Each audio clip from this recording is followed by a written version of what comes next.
Georgia. Well, joining us from Georgia is Bill Crane. He's a senior communications strategist and principal of CSI Crane. Bill, you understand Georgia politics more than anyone I know. I just want to get your reaction to what we've seen. Well, we knew early voting going in on January the 1st that 3.1 million Georgians had already voted via absentee or advance vote via mail. Those counties and places where the vote was heaviest were in the core metro Atlanta area. The top 5 counties in terms of raw vote, the only one of those the president had carried on November the 3rd was Forsyth County. The other 4 counties above the line there had about 1 million votes already in. Held by percentages with DeKalb County, where Sean is and where I'm sitting right now in Decatur, Georgia, delivering about 82% of their vote to the Democratic candidates in this runoff and not to the Republican candidates.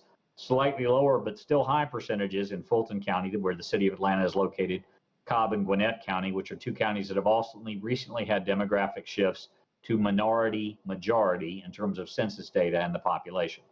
So you had a president who did nothing but bloodletting to Team Red, calling for the resignation of our Secretary of State, our governor, our lieutenant governor, helping to cause our state party chair and the electors for the Republican Party in the state of Georgia to sue the Secretary of State and governor, calling our governor an idiot and worse, which he is not, and basically causing civil war, if you will, between Republicans in the party instead of concentrating on winning these 2 critical Senate runoffs and a runoff for the Georgia Public Service Commission, which was also on the ballot.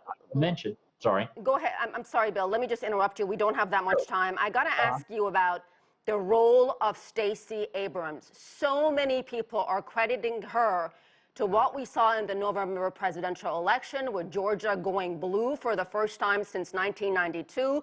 Then you've got Raphael Warnock becoming the first black senator from Georgia. You've got Ossoff leading Purdue, and they're very close. Democrats 1 seat away from controlling the Senate. She deserves a lot of credit here, doesn't she?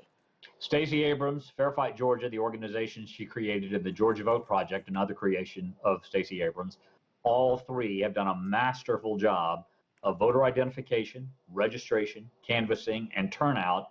And yes, that's why the Georgia Democratic Party, DNC, and Democratic Senatorial Committee had such a pool of voters to go to, as well as a ballot curing operation. I know we don't have a lot of time, but if you cast an absentee and missigned it, your address was wrong, you left out a middle initial, you get contacted usually via email by your registrar's office. You got 3 days until Friday of this week to correct that. Otherwise, that ballot is spoiled and it doesn't get counted. The Democratic Party, Georgia Votes, and Fair Fight were picking those lists up every other day and literally going knocking on doors to get those voter affidavits corrected, get those ballots corrected so that they were tabulated. The Republican Party has no counterpart organization doing that in Georgia. What about what's going on Capitol Hill right now? Also, Trump supporters have converged in Washington, D.C. Things have gotten a little bit heated. We've got live pictures of them on the Capitol steps. Kelly Loeffler, who lost to Raphael Warnock, is apparently in Congress right now during that joint session that's going on to certify the electoral votes and confirm Joe Biden as the next president of the United States. Should she even be there? She lost. She's still the United States Senator until the next senator is sworn in, but I don't think she should be there objecting. The Republican who got the most votes yesterday is a gentleman named Bubba McDonald, who's the chairman of the Georgia Public Service Commission. He ran essentially on 2 very centrist issues. One is lower utility rates. The other is more nuclear power. He has been on the commission for 17 years. He was a Democrat before that. He's been in public life here for 35 years. He got more votes than anybody on the ballot, reaching into the middle, not just playing to the base.